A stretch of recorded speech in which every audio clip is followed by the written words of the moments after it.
You're listening to the 49 Carats Podcast, a 49ers Goldmine production with Stephanie Sanchez.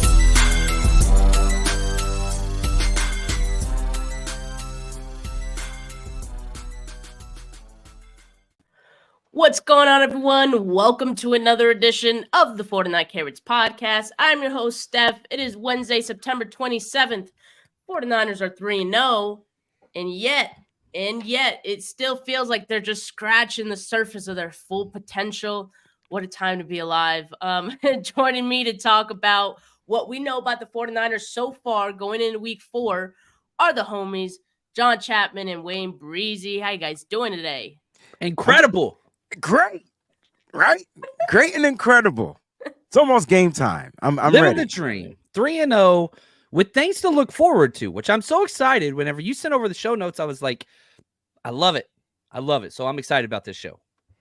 Yeah. You know what I'm excited about? My Madden simulation challenge, because I think Madden didn't put out that video yet. Yeah, I didn't put it out yet, Steph, because I wanted to make sure we secured the win. But now that the win is in, I think I'm going to go ahead and put it out. I think they tuned everybody up. We should be good to go this week.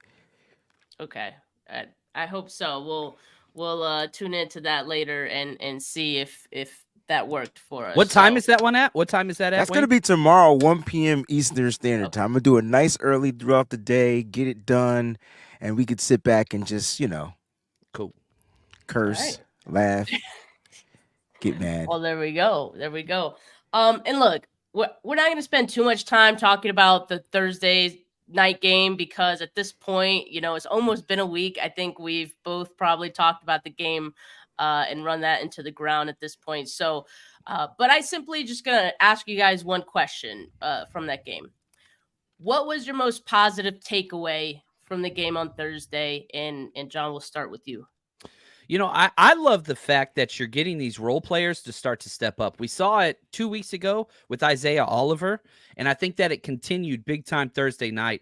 Guys like Oren Burks, who, he comes in, played 30 snaps, was absolutely elite, no mistakes, just consistently good. Ronnie Bell, Chris Conley, Elijah Mitchell. And so the Niners stars are going to be great, and we all know who they are, and they're going to always flash, but you're only as good as your weakest link. And with the elevation of the back end of this roster into players you can depend on, even make some plays at some point. What's up, Ronnie Bell? I just really think that the dimension of this team continues to increase when you have guys like, let's say you got Brandon Ayuk out for a game. You don't have to take necessarily a step back. Yeah, we're better with Brandon Ayuk, but whenever you get these back end of the roster guys that continue to elevate their play, that's one of the things that the Shanahan, John Lynch 49ers, the development of the back end of the roster that sets us apart from so many other teams in the NFL. And John, the fact that you mentioned depth, right? I always used to say it's not about just having depth. It's about having the right depth, right? Having the right people to fill in those particular moments in time. And when they get their opportunity, do not miss it. Now I'm about to be on my Eminem joint. You know what I'm saying? But like at the end of the day, those players did step up. So shout out to you, John, for pointing that out. But there were a couple things that I feel like I can put together. And one of the words I wanted to say that I noticed from the 49ers again is adjustments, right? They figured out ways to adjust throughout the game. They're kind of the boxing. They're using that boxing terminology where they're ready and prepared each and every week to go 12 rounds. And I think that's what we're starting to see from this regime of the San Francisco 49ers. They're not going to box you and try to knock you out right away. I mean, I feel like they can, but that's what we're going to get into why we said there's still room for improvement. But they're going to do a steady pace fight. They're on their Floyd Mayweather stuff right now. But I want to say specifically what I liked from this game was Brock Purdy adjusting to the blitz. And when you get a team that's blitzing almost 85% of the time, and it's definitely trying to throw your timing off, and finding this particular type of quarterback that, 7th round draft, we know the story of Brock Purdy, right? Every week they challenge him with something different, and every week he's passing the test. That's something that we need to start owning in on.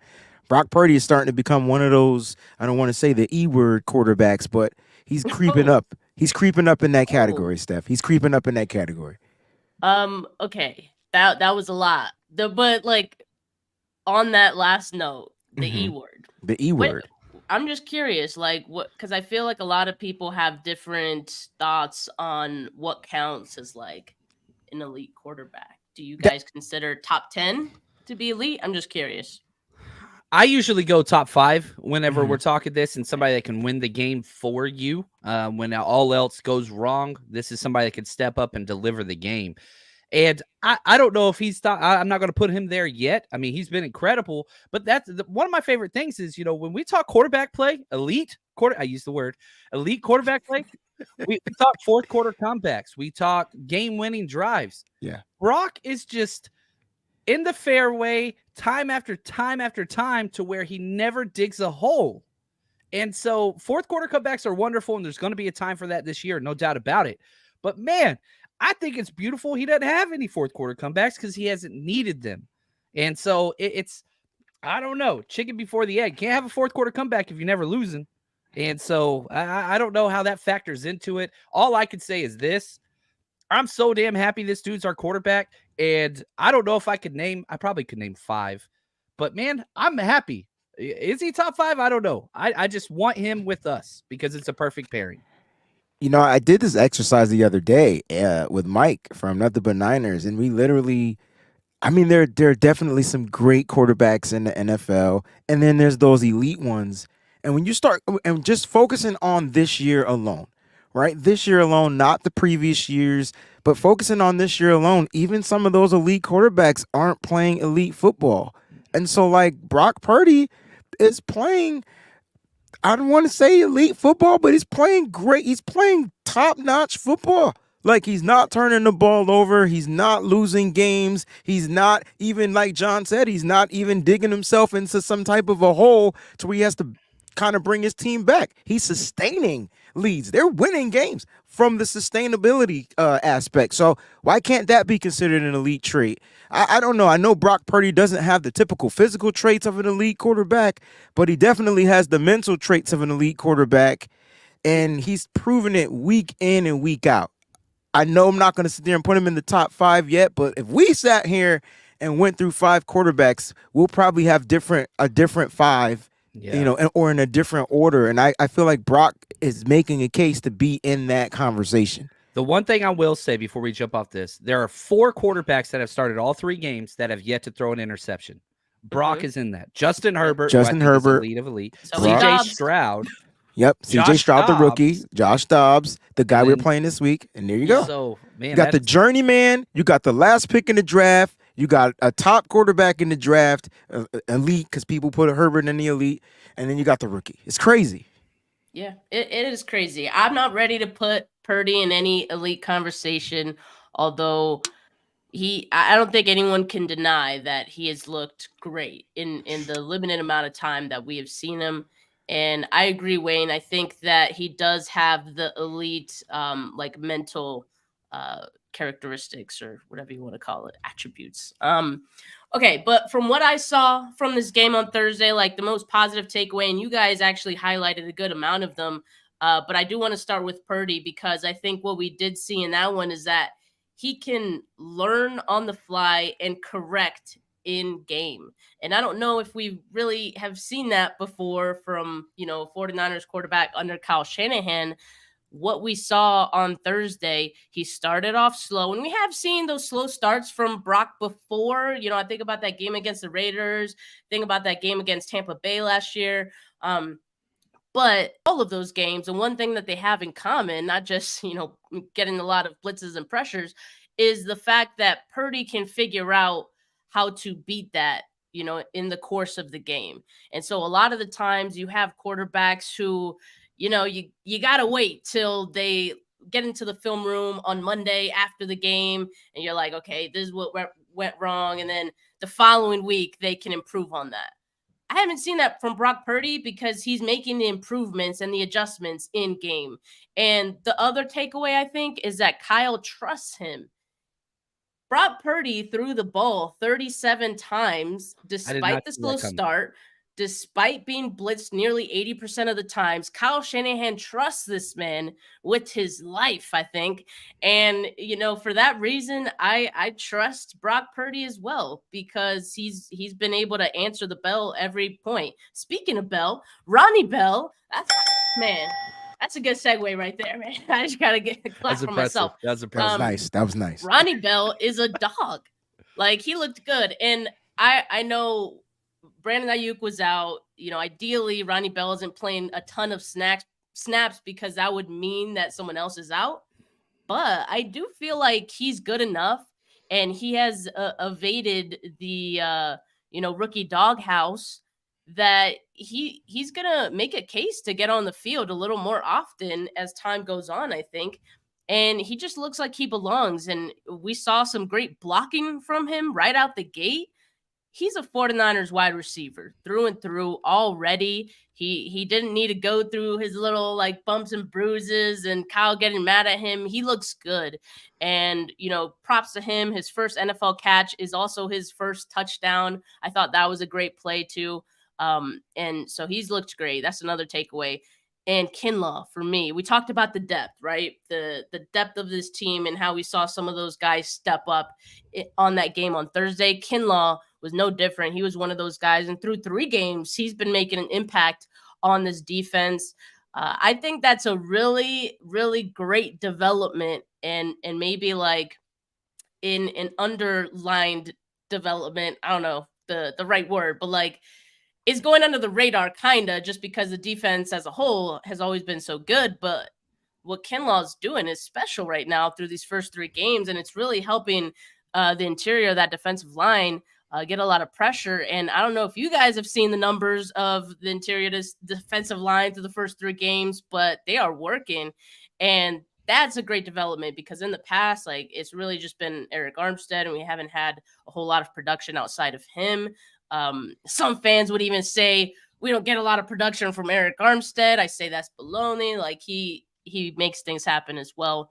But Kinlaw, I think, is really stepping up, and I hope he stays healthy for the whole year, man, because if this is what he looks like when he's healthy, the league's in trouble. The league's in trouble. And then lastly, I just want to say Debo, if you put the ball in his hands at a time where it feels like, oh, this game is just a little too close for my liking, he's gonna flip that momentum for you, and he's gonna make a game-changing play.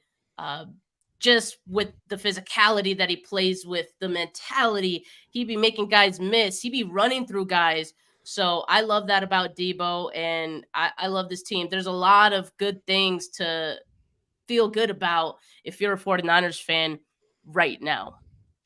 I think, just real quick, I want to leave room for Wayne to talk some Ronnie Bell, because he's been championing. Is that a word? Maybe that's a word now. We'll go with it. Yeah. So I'm going to leave him with the whole Ronnie Bell talk, but I want to talk about Debo, and just this dude has 0 drops through 3 weeks. That's always been his thing. And so the elevation of his game, turning a weakness into a strength. How many like contested tough catches has Debo made so far this year? Obviously the yak and the broken tackles, that's who he has been. But I think Debo and just elevating everything about his game is huge. He earned that captain patch. He earned the captain vote, and it's showing on the field. Shout out to Kinlaw, 24 snaps a game, which is perfect for him. But Wayne, tell me about Ronnie Bell, man, because you have been on this train as a Michigan guy. You're a Ronnie Bell truther.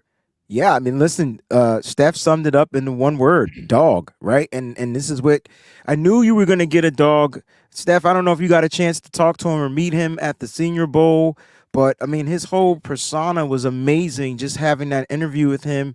And I just kept figuring out, how can the Niners get this kid on the team? Like, from that moment on, because I just knew from watching the way he made plays on the collegiate field without a typical quarterback, like they were using 2 to 3 different quarterbacks his last year there, and it was going to be tough for him to like creep up. You saw at the Senior Bowl, he wasn't getting targeted much.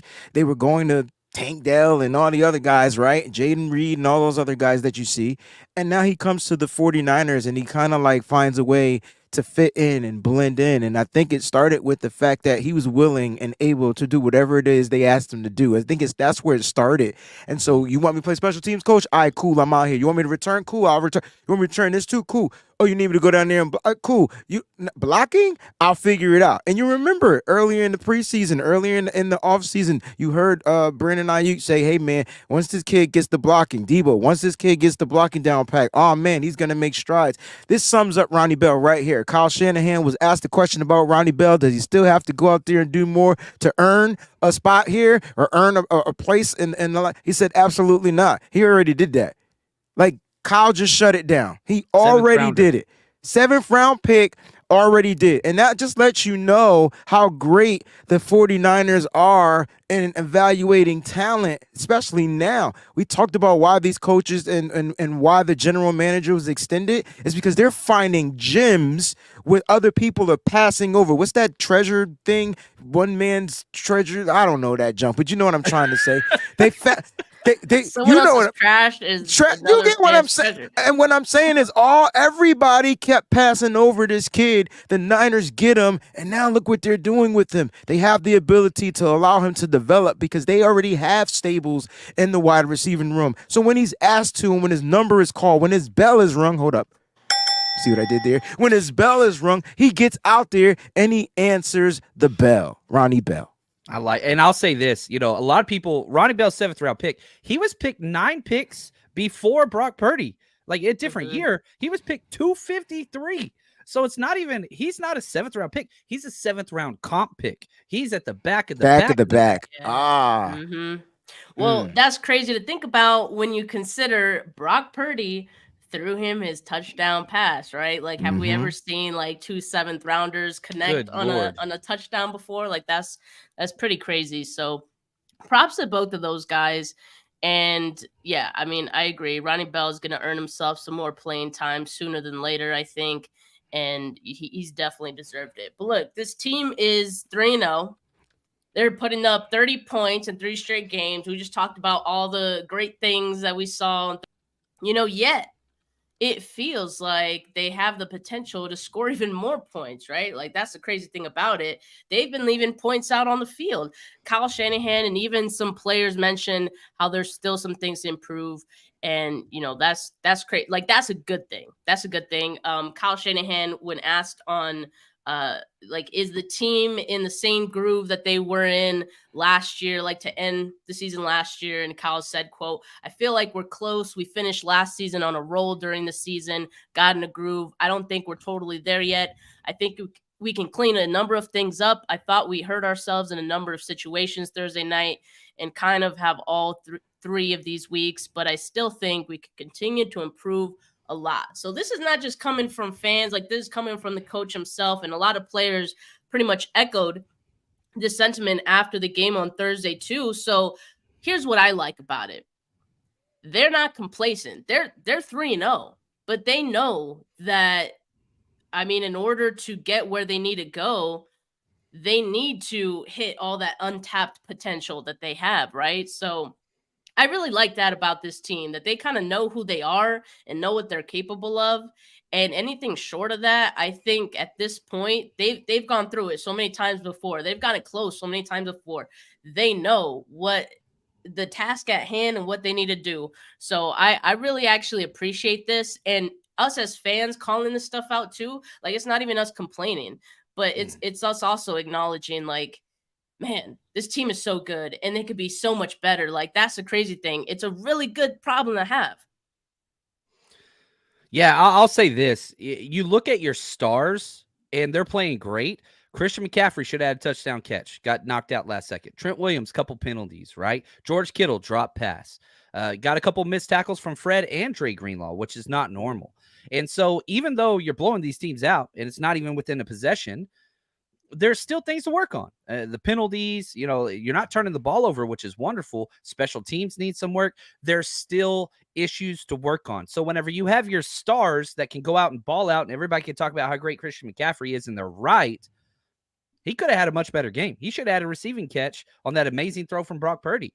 And so having that extra stuff to work on from a coaching perspective, I've been there.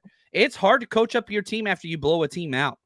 But whenever you can look at and you can show on the film, we missed these 10 plays, and you can call out your studs and you can say, CMC, we can't have you getting that ball knocked out. You have to capitalize. And everybody's like, oh, damn, he's talking to CMC right now? He's talking to Trent Williams right now? And that's kind of where the Niners are. And I think that the Niners have experienced these huge win streaks, 2019, 2022. Now we're into 2023.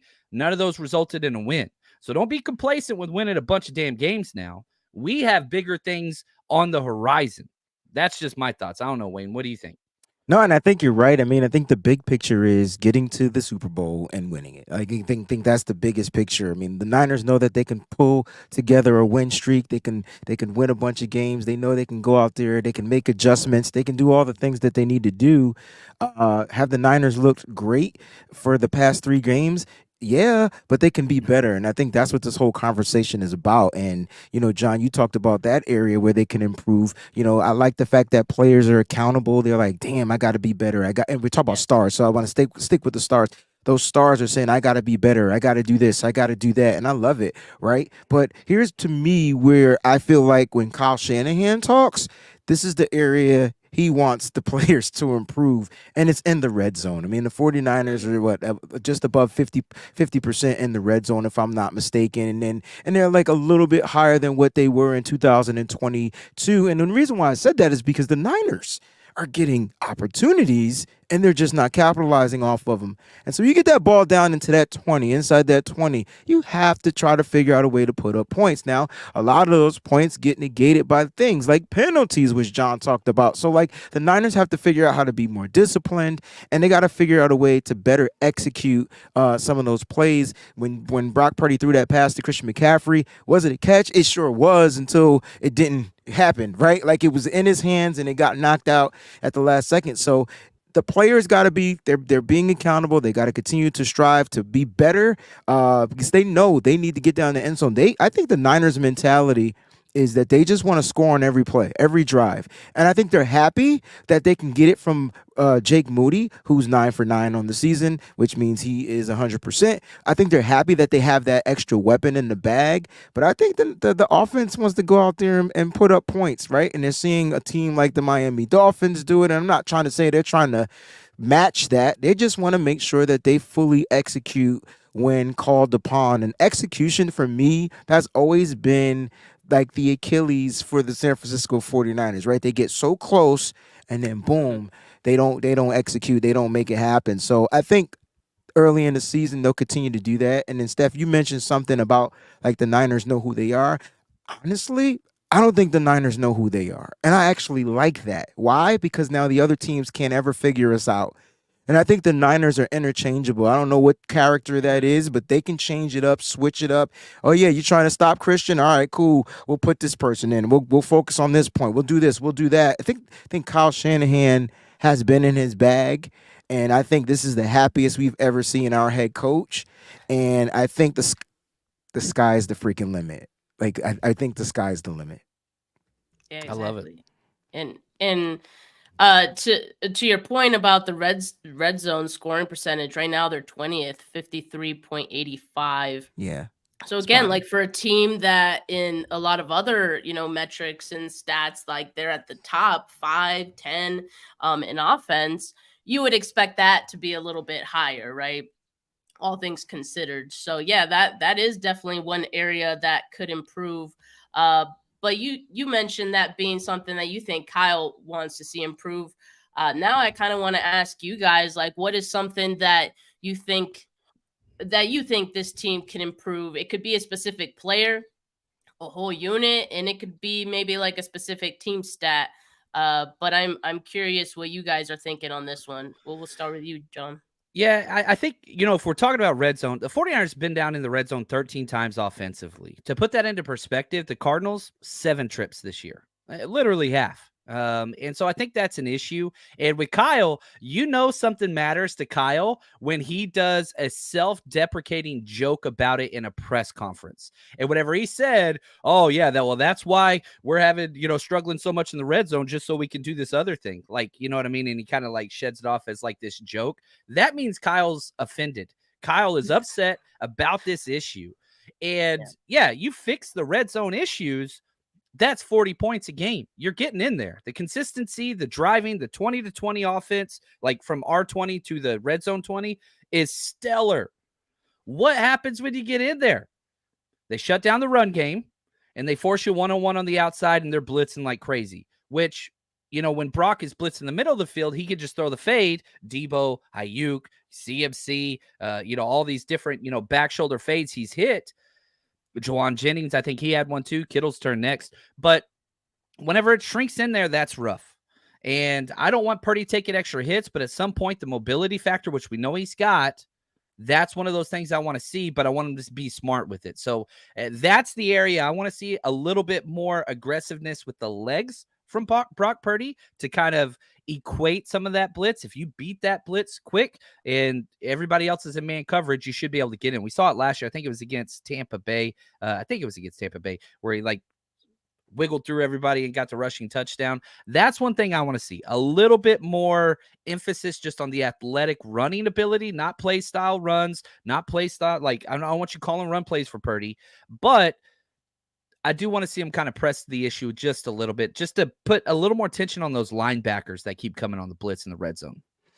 I like it. And to stick to the offensive side, I will say from week 1 to week 3 going into week 4, it's improved, but it's still the right side. The right side is still the weakest side. And it's like, if those two, if they can just get on the same page and just I'm going to say this, once they have a great game, they will have great games for the rest of the season. Right now, they're still focusing on working on communicating and building the continuity. And I'm talking about the right side. So if you guys know who I'm talking about, and it's literally the center to the right side, right? Like it's from the center down to the right side.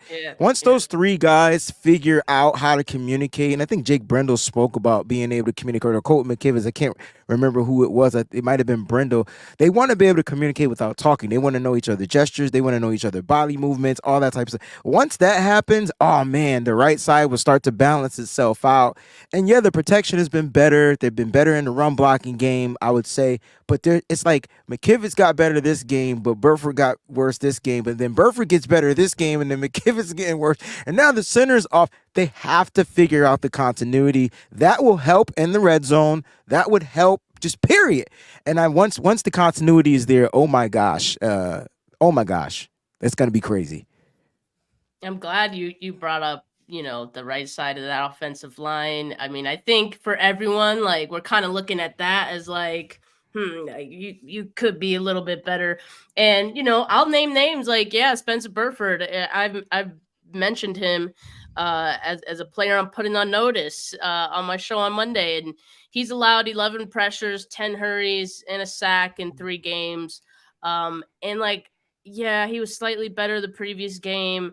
But I don't know if we've seen just enough improvements to really say or feel good that, he's going to improve. I do know that he's had some really tough matchups, but this is the NFL. You're going to have some tough matchups, right? And you're on a team with Super Bowl aspirations.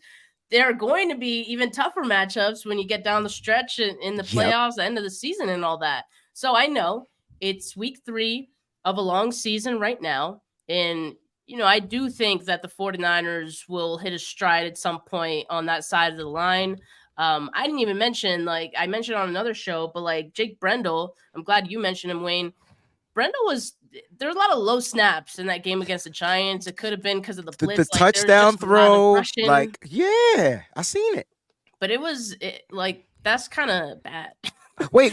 I wanted to ask, because I don't know off the top of my head, but I feel like every game there was a center quarterback fumble exchange. There's 4 of them so far. See? That can't happen.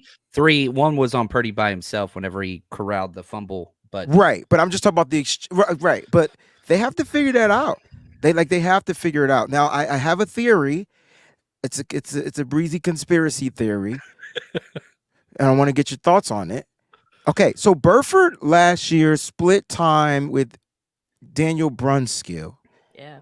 But and he seemed like he was flashing to be better, but now he's that full starting right tackle. It's technically really his rookie season as the full starter, right?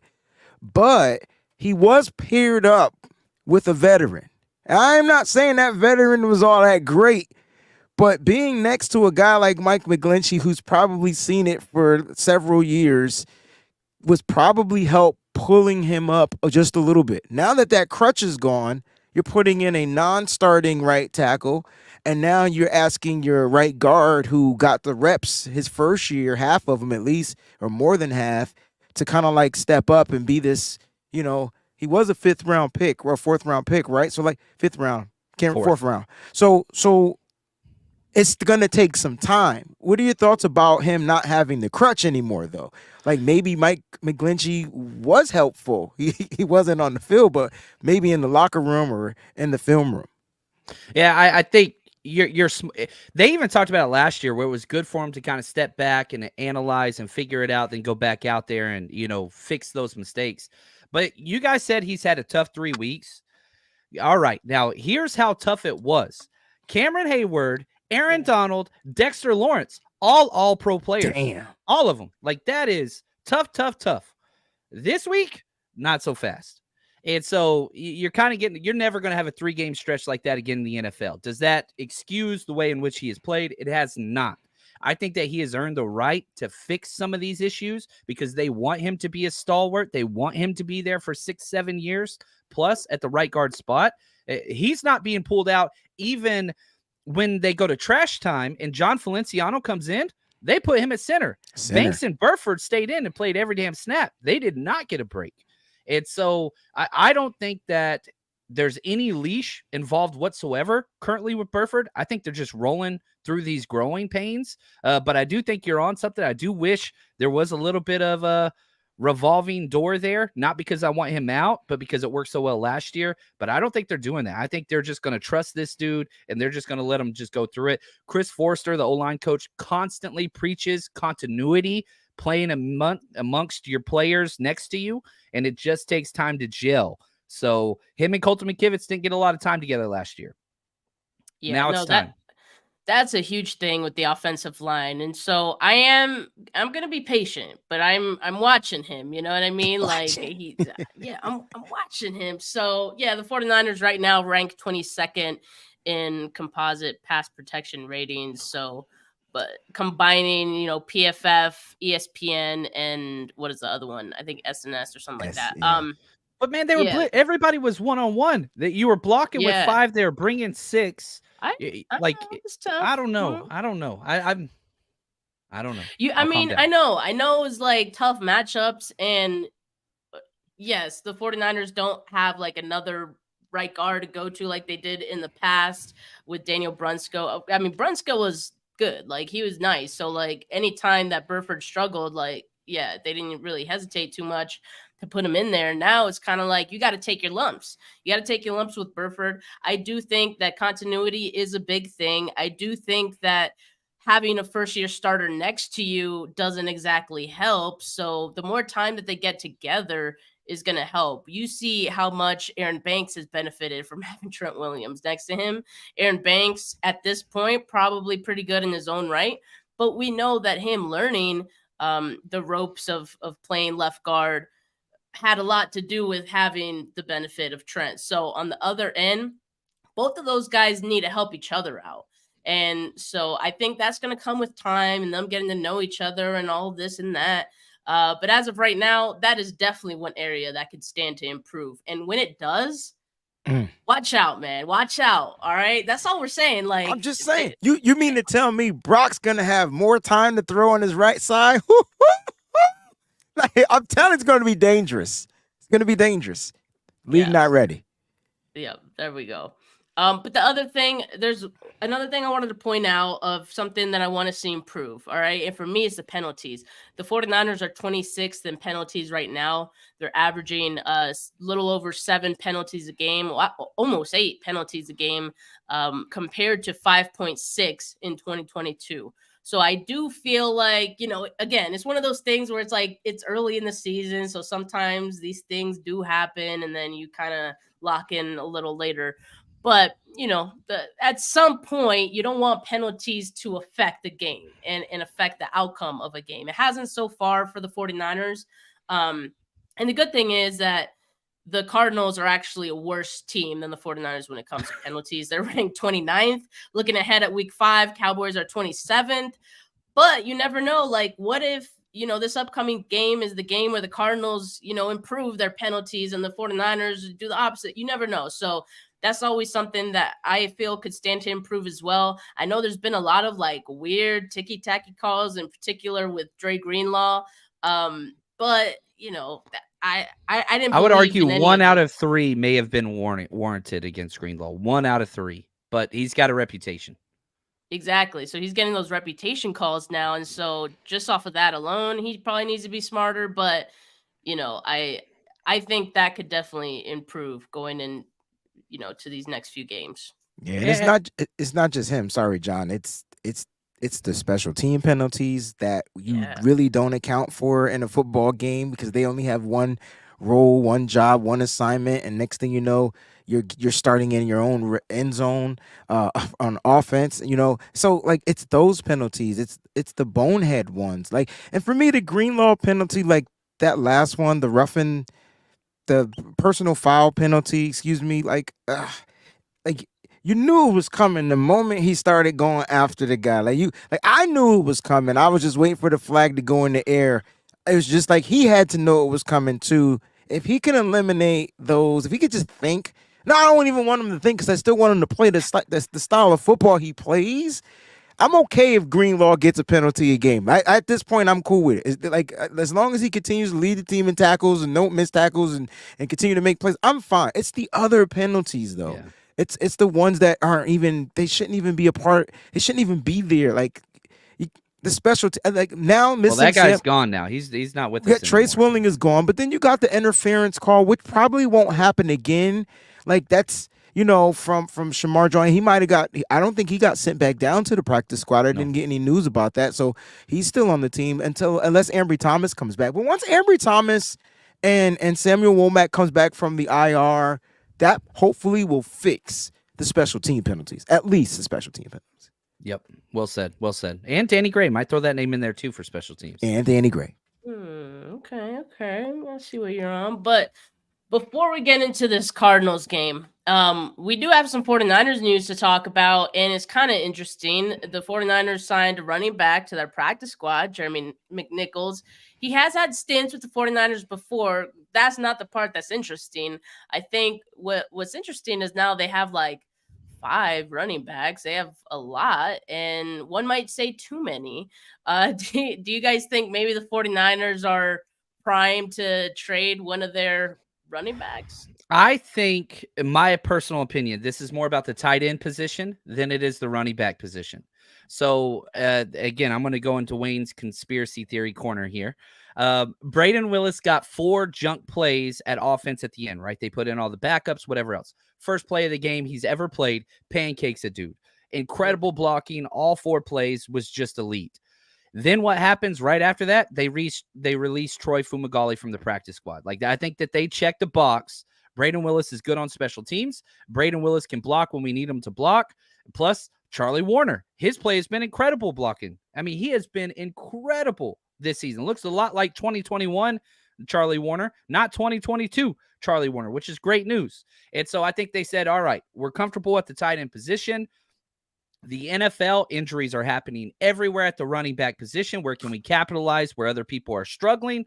Let's go get Jeremy McNichols. He's an NFL journeyman that's been on, I think, like 10 plus teams already. Let's just get him, and we're just going to corral these assets. Kyle Shanahan's got some running back injury PTSD over the past 5 years. Let's just corral them all, get all the running backs, baby, and just so we're safe in that area. That's my take, Wayne. I don't know. Am I a crazy person? Do I belong in the conspiracy corner? No, you can add on to that, right? So, I mean, if you guys are fantasy football owners and you guys are like me, I'm grabbing. If I see my other person trying to get a running back, I'm going to go grab the running back. I'm just going to go grab him. I don't want you to have him. And I think the Niners, the fact that they got history with Jeremy McNichols, I felt like he was probably one of the best preseason running backs we had this year. He got hurt. Until he got injured, right? And so that would have made the case. I know we haven't seen TDP. I know he's been inactive. But Steph might be on to something too. I mean, the Niners are notorious in trading where they're overstocked. You saw them trade Jeff Wilson Jr. one year. You see them trading running backs. Breida. And yeah, Breida. And this might be an option where, Elijah Mitchell still gives you a lot of value. And I'm not saying he's the guy. I do remember us talking about Elijah Mitchell possibly being the one because he hasn't practiced. He wasn't, just a bunch of stuff. They're trying to keep him healthy. And then they gave Elijah Mitchell plenty of snaps in this particular game, this past game against the Giants. So could he possibly still be on the trading block? And then they bulk up with getting Jerry McNichols. You get your veteran back there on the practice squad. And then this will be able to allow you to activate like a TDP and then give Jordan Mason carries. So there's so many ways you can kind of like spin this and look at it. But right now, just load up the stable, man. We know what Bobby Turner is doing. We know what Kyle Shanahan is doing. Just load them up. Keep it loaded. You want to make sure the clip is fully loaded at all times. Yeah, I mean, it's intriguing. It may not be anything at the end of the day, but it's always fun to kind of speculate on these What would things. it take, though? Like, here's my thing. You got For 12 what? picks Who? next year. Anybody. You're not trading Christian McCaffrey. So Right. you're either going to trade, probably Right. Elijah Mitchell, maybe Jordan Mason, maybe TDP. Okay. Yeah. What is it going to take to move any of those guys? We got 12 picks next year. You need another fourth rounder or a fifth rounder? Absolutely. You can never have too many. Yeah, thank you, Steph. And here's my thing, because I'm seeing a different, bigger picture. Okay, so there's a guy named Patrick Surtain who I know doesn't want to be in Denver. I know for a fact because he texted me that he did not want to be in Denver anymore. He said this team is trash, right? And so I'm saying, well, John, since you have ties with these Denver Broncos, maybe we're up to something. We done freed up hella cap space, right? Oh, yeah, it's for 2024 roll up. Bullshit. We got some cap space. Why? Because the Niners are always looking to do something mid-season at that trade deadline that can help give their team the advantage. This is why, again, these two have been extended without a Super Bowl victory, because they're finding ways to capitalize and just be better than other teams. Did we win? Not yet. It's coming, I promise. So I'm thinking maybe we trade. You get another pick for Elijah Mitchell because you're going to get the most value for him. And now you got, after picks. Trade first-round pick. We don't draft well in the first round. You're going to have to trade a lot more than that. You're going to trade multiple first-round picks. Hey, man, trade a couple first. We don't draft well. They can do it again. We don't draft well in the first round. Listen, I'm happy with Nick Bosa and Brandon Ayuk. I'm content. I'm happy. Them the best first round picks we've ever drafted in our entire lives. We should stay away from the first round. We got the defensive end of the lifetime. You got a wide receiver one. Leave the first round alone. Draft third round and back. I'm cool with it. And it's cheaper. Man, I don't know about the Surtain thing. Not that I wouldn't entertain it. It's just that I don't think it makes sense if you're the Broncos. Sean Payton. For that reason, that's I'm hard. not really. Yeah, I don't know if they would. I'd love do it though, from a Niner standpoint. I'd love it. Absolutely. Two firsts and Elijah Mitchell. I would do that now. That's just just my crazy. Charvarius Ward. You got a Surtain on the outside. Move Demo inside to the slot. Woo. Oh my gosh. Sorry, I'm playing Madden. Don't mind me. We got a super chat here from Sean Shepard with a question. Is Wilkes good and boring or terrible? Stats say he's better, right? I just used TP Breezy to wipe Cannon's nose. What were you thinking? Do you think we upgrade D or line mid-season? Be blessed.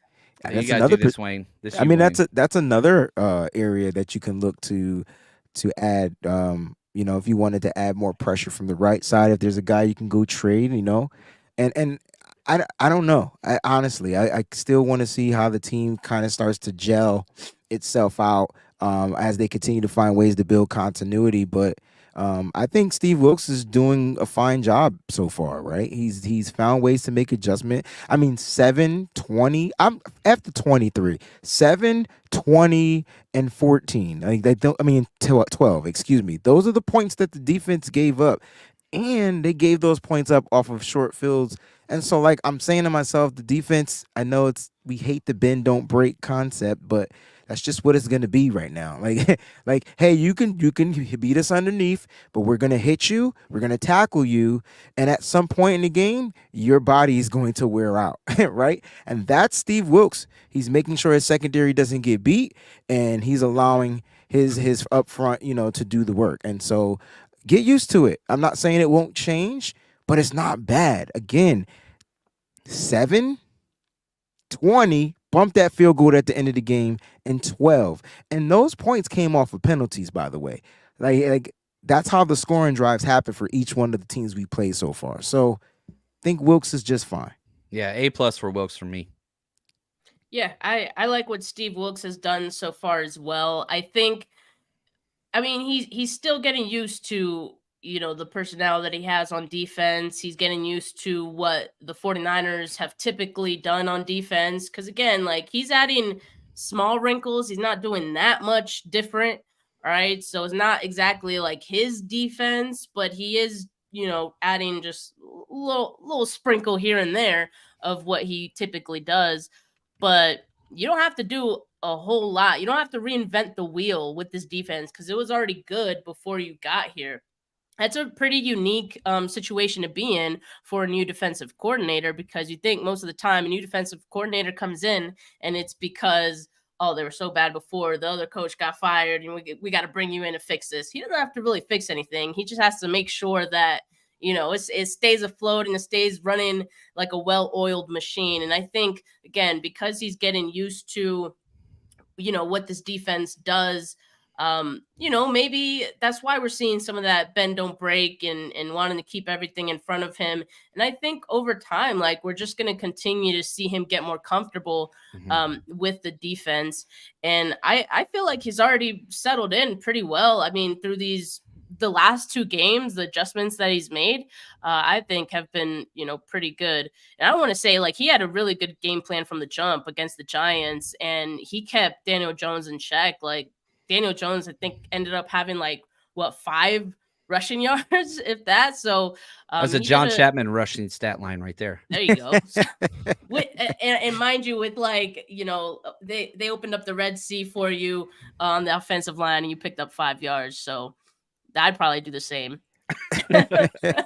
I'm getting 6. I don't know about that 5. I'm getting 6. He said 6. I'm getting 6. A tackle. Yep. But no, I'm happy with what Steve Wilkes has done. And with that, I think this is a good segue into the Arizona game, because, man, Arizona's offense doesn't look all too bad. I mean, we're talking about Joshua Dobbs. He's one of the 4 quarterbacks that has yet to throw an interception. He's only thrown 2 touchdowns, but, I mean, it's still a young season. His completion percentage is up there. He's nearly 72% on his throws and completion percentage. So he's operating this Arizona offense pretty well. And, they still have James Conner, who's not a slouch either. People forget about him.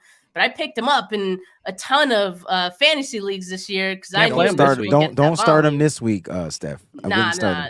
No, I still will, because he's gonna get the volume. And quite frankly, the other guys on my bench aren't as good. But, okay, you have no choice. Okay, so I got you. It's a business decision. I know he might not get that much. I'm okay with that. I'll be happy about it because it's against the Niners, right? So right. But no, I think maybe this Arizona offense might present some challenges for you, maybe more so than in the past. What do you guys think, John? They've done well, and they have been coached up extremely well on the offensive side. They have been great in first halves, slowed down traditionally in the second half. And I think you could even say that in the Cowboys game, that interception was kind of huge. They had some lapses there, but their first half has been great. And so for Arizona to have a chance this game, they got to come out swinging. They got to come out touchdowns, no field goals.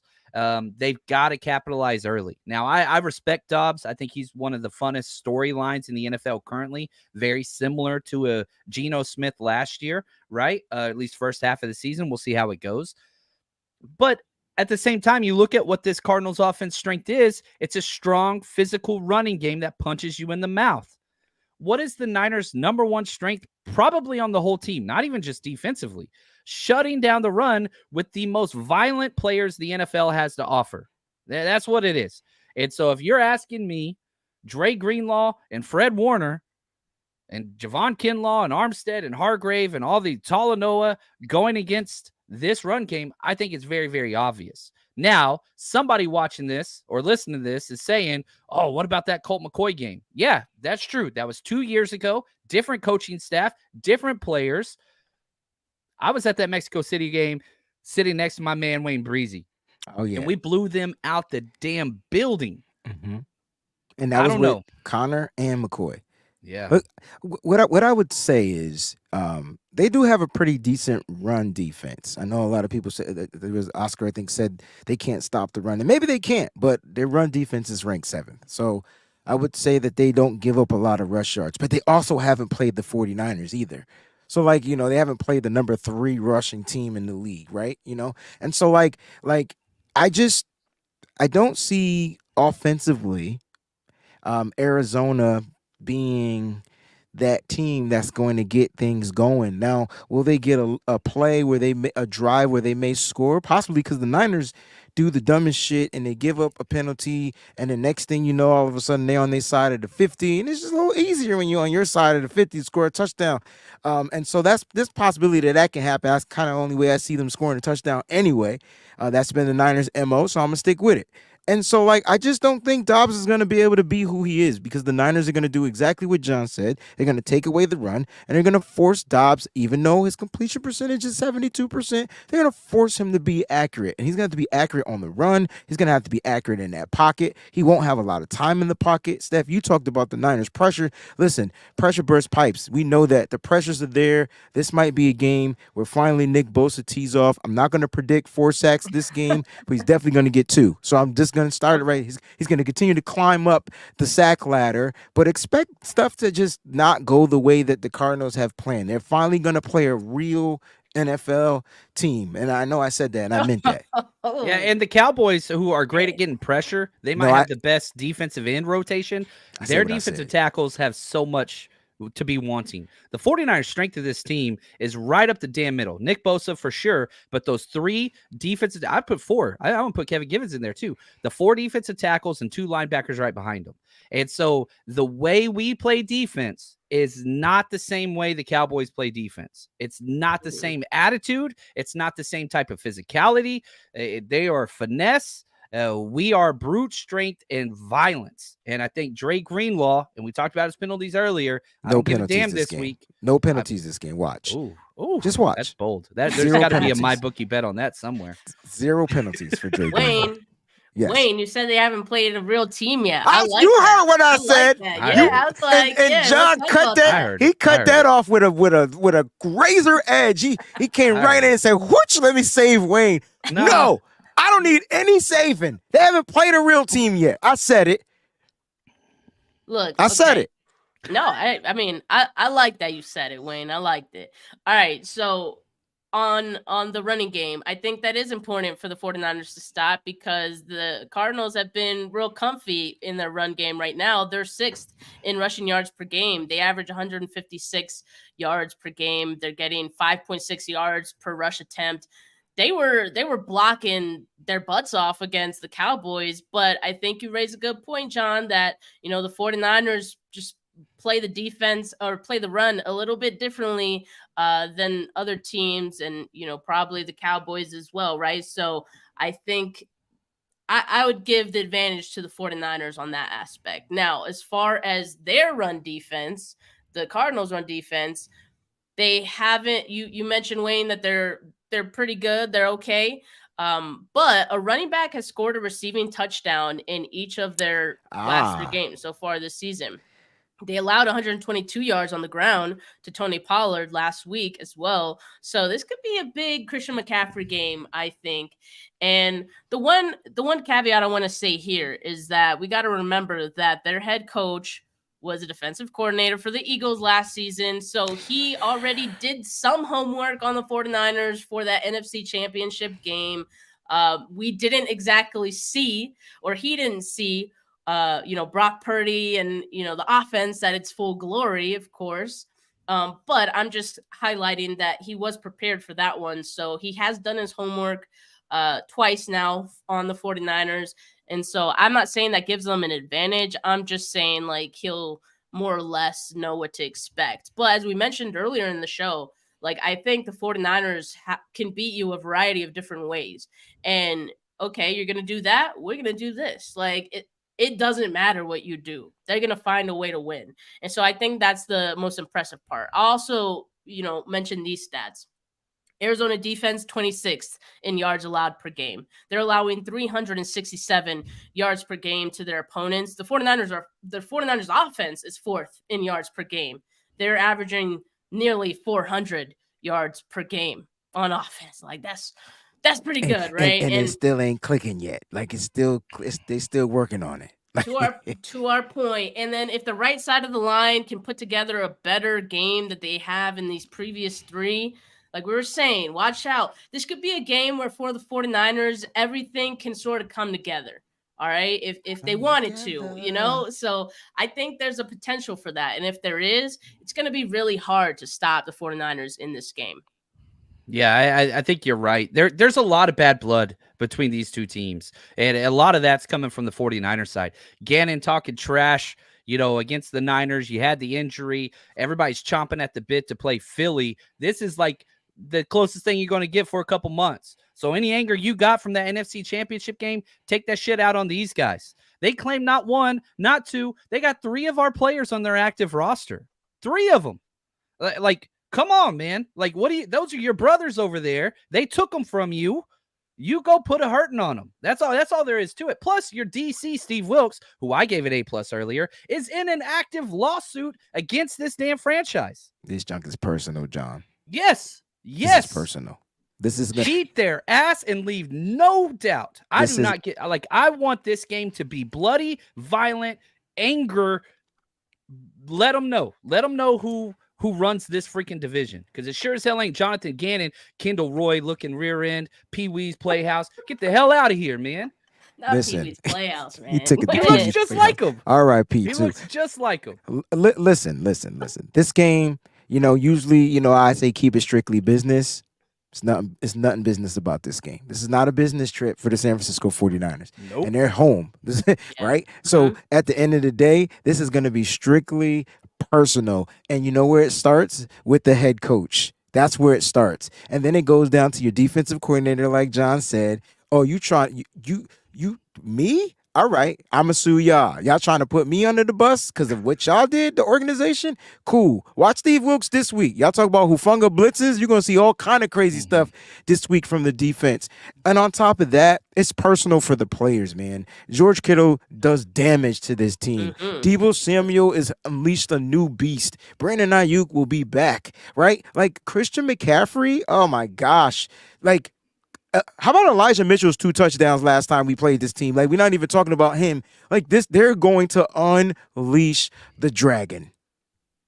There are a couple guys who have had 2 touchdown games against Arizona last year. Like Kittle had 2 touchdowns in each of the Arizona games last year. And Ayuk had 2 touchdowns in week 11 against Arizona. You mentioned Elijah Mitchell. And so, man, we got some dudes. And as you mentioned, Kyle, he doesn't talk that talk. He lets his play calling and his players do the talking for him. He doesn't have to talk shit. Like he doesn't. And I love that about Coach. Like you beat him 2 times, 38-10 and 38-13. Yeah. Last year. Like, these teams are not on the same damn level. They're not. I'm sorry. First 40-point game of the season. So the 49ers have to take care of business, and I think they do. If anything, like the Cardinals beating the Cowboys, there's no excuse for the 49ers to be like, well, we didn't know, like they're capable of beating you. So you gotta play your best game. And I think the 49ers will do that. They're playing at home. The Cardinals, when they played on the road in week 1, didn't exactly look so hot against the Commanders. So I think the 49ers take this one. And as they should, right? If they're the team that we expect them to be, right? Shout out Peachy, homegirl, She said 49ers haven't exactly been that great in the first round anyways. Got a great feeling about the season ending with number 6. Let's do this. Yes. Take 6.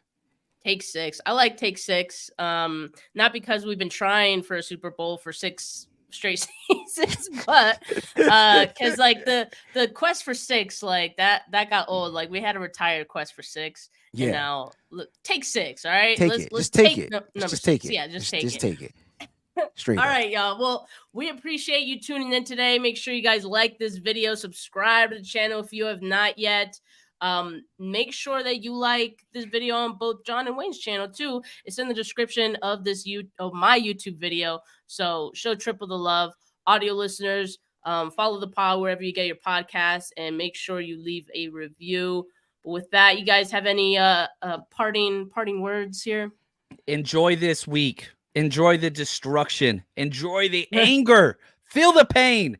Live strong off of hate. Stay strong, faithful. We got this. It's barbecue chicken all week long. Lemon pepper, barbecue, buffalo, you name it. We eating birds. Let's go.